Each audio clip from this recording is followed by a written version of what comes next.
একজন প্রবাসীর দুঃখ কষ্ট বুঝতে হইলে একজন প্রবাসীর মতো মন থাকতে হয়।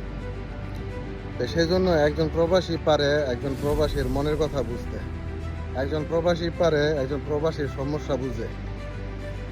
প্রবাসী ছাড়া আরেকজন প্রবাসীর সমস্যা এটা কখনো বুঝতে পারে না। আজকে একজন লোক অসুস্থ হয়েছে,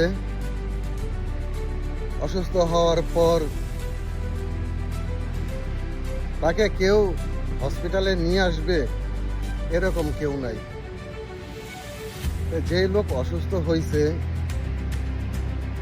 অসুস্থ তো মানুষ হইতেই পারে, এতে প্রবাসী হোক আর যেই হোক। এরকম মেডিকেল ইমার্জেন্সিতে প্রবাসীর পাশে তো কেউ থাকে না।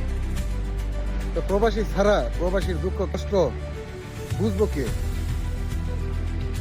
এই যে মাত্র নিউজ থেকে আসলাম, একজনকে দেখে আসলাম, অসুস্থ হয়ে হসপিটালে আছে। এই প্রবাসীকে দেখার মতো প্রবাসী ছাড়া আর কেউ নাই।